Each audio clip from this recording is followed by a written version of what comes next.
7 बार विष्णु पुराण कहती है ऐसा कोई दिन नहीं होता जिस दिन दरवाजे पर 7 बार लक्ष्मी आकर खड़ी नहीं होती।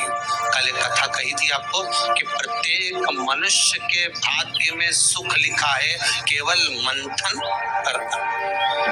भविष्य पुराण कहती है 7 बार लक्ष्मी प्रत्येक मनुष्य के दरवाजे पर जाकर खड़ी होती है, पर द्वार पर चप्पल पड़ी होने के कारणवश वो लौट कर चली जाती है। बहुत ध्यान दीजिएगा, हमारे थोड़ा सा आपको बुरा लगेगा, लग जाए, पर शिव पुराण है, जीवन संवार देगी तो अच्छी बात है, जीवन संवार दे तो अच्छी बात है।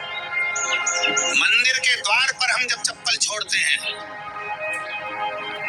जिस मंदिर की चौखट पर चप्पल छोड़ी है, आप जितनी देर आराधना में लगे रहते हैं उतनी देर तक आपकी चप्पल पर जितने लोग लांग कर जाते हैं, जितने लोग लांग कर प्रवेश करते हैं, उसका भी दुख आपके भाग्य में आता चले जाता है। ध्यान दीजिएगा जब चप्पल का भविष्य पुराण में पढ़िएगा कवि की पादुका का महत्व क्या है, पादुका किस ओर उतारना चाहिए, पादुका को कहाँ रखना चाहिए, किस जगह पर बुआरी झाड़ू को रखना चाहिए, किस जगह पर चलनी को रखना चाहिए, सुई,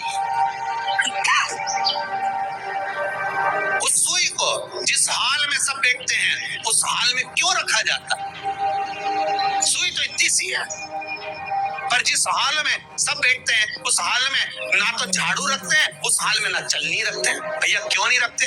कारण क्या है कि जिस हाल में सब बैठकर बात करें, आवक जावक की बात हो, व्यापार की बात हो, लक्ष्मी की बात हो, प्रेम स्नेह की बात हो, आपस में बैठकर सब चर्चा कर रहे हो, अगर वह छलनी होगी, झाड़ू होगी, तो बैठे बैठे बात करने में विवाद चालू हो जाएगा। 15-20 मिनट तुमने बहुत प्रेम की बात करी, अच्छे से बात करी, पति पत्नी बहुत प्रेम की बात कर रहे थे, मालूम पड़े बात करते करते से कब झगड़ा उत्पन्न हो जाए तो समझ में नहीं आया। हमारी बहू को क्या हो जाता है, बैठे बैठे बात करते करते झगड़ा कर देती है, जरा सी बात में झगड़ा चालू हो जाता है। कारण क्या है? जिस हाल में तुम बैठ रहे हो, जिस कमरे में तुम बैठ रहे हो, जिस हाल के अंदर सब बैठकर चर्चा करते, बात करते, चित्त करते, आपस में बैठकर सब लोग एक दूसरे के बातचीत करने बैठे, आए हुए देखने बैठे, दुकान व्यापार की बात करने बैठे, उस जगह पर भी झगड़े का क्रम कहां से आ गया? एक ना एक का मुंह क्यों फूल गया? कारण क्या था? कोई बात टेंशन क्यों आ रहा है? मतलब उस हाल में या तो चलनी रखी है या झाड़ू रखी है, भले तुमने सोफे के नीचे फंसा दियो, भले तुमने पीछे फंसा दियो, पर पड़ी जरूर है, रखी जरूर है, कहीं ना कहीं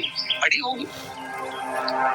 क्यों कहते हैं कि जिस हाल में आप बैठ रहे हो, जहां पर आप संपदा की बात कर रहे हो, दौलत की बात कर रहे हो, व्यापार की बात कर रहे हो, व्यवसाय की बात कर रहे हो, उस हाल में अगर कहीं कैलेंडर टंगा हो, कोई सामान ऐसा रखा हो, कोई पर्दा ऐसा लगा हो, कोई चीज ऐसी लगी हो, तो उसमें एक सुई उसमें रख दीजिए।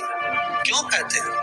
हमारे यहाँ दूल्हा भी जाता है ना, तो उसका जो साफा बनता है या जूता उसको पहनाते हैं, उस तक में पिन टच करके भेज देते हैं। बोलो सही है कि गलत है? दूल्हा तोरण लगाने जा रहा है, दूल्हा तोरण देने जा रहा है, तो उसके जूते में भी पिन घुसेड़ कर भेजते हैं, पिन लगाकर भेजते हैं, उसके साफे में पिन लगाकर भेजते हैं। एक भले सुई नहीं लगाएंगे तो आल पिन लगाकर भेज देंगे। क्यों भेजते हैं? उसका कारण क्या है कि लक्ष्मी को लेने जा रहा है, संपदा लेने जा रहा है, और जिसको वो ब्याह करने जा रहा है उसका संबंध सुई और धागे के संबंध जैसा हमेशा सिला हुआ होना चाहिए, उधेड़ा ना जाए, कि चीज ऐसा कटा हुआ नहीं होना चाहिए। एक एक प्रमाण को जरा देखो तो, पर दुनिया के लोग कहते हैं साहब हमारे यहाँ तो सुख नहीं है, शांति नहीं। शांति तुमने भंग करी, कोई दूसरा भंग करा। चप्पल उतार दी दरवाजे पर, मंदिर के द्वार पर। हम तो यहाँ तक कहेंगे पशुपति व्रत करने जा रहे हो, पशुपति व्रत को धारण करने जा रहे हो, एक सोमवार मत पहनो चप्पल, जब मंदिर जा रहे हो तो दिन भर पहनो, मंदिर जाओ मत पहनो। और जरूरी है कि मंदिर पहनने चप्पल पहनना जरूरी है?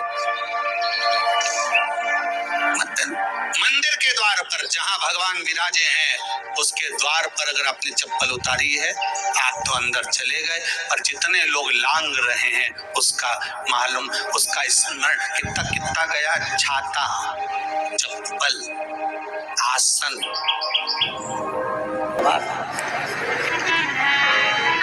मेरी जीजियों,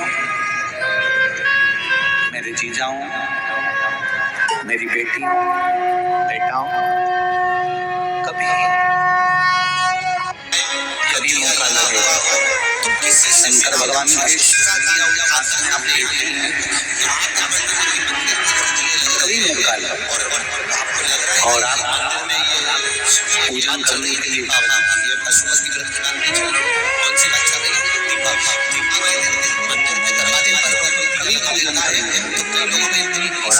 चाहिए कि उस भगवान को आश्रम में या शंकर भगवान के शिवलिंग के ऊपर देखा है ना आप लोग? अरे बोलो तो जब देखा कनेर का यदि पीला फूल शिवलिंग के आसपास में या शंकर भगवान के ऊपर कहीं रखा हुआ कि नहीं दिखा? विषम परिस्थिति आपने अपने दरवाजे पर दिया हिम्मत ना हारते हो। भगवान अकेले आप पहुंचे उनके कनेर का पुष्प वहां रखा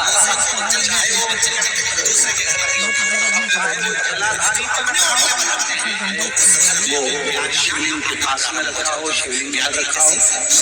कनेर के मंदिर में बेलपत्र चढ़ा हुआ है और बेलपत्र उसने एकत्रित कर लिया मंदिर के अंदर ही, और मंदिर में बेलपत्र एकत्रित कर धागा लिया और उस कच्चे धागे में, उस कच्चे धागे के अंदर अगर उस बेलपत्र की डंडी को पीछे से उसने एक साधारण सी गांठ लगाकर उस बेलपत्र की माला को सिद्ध कर लिया।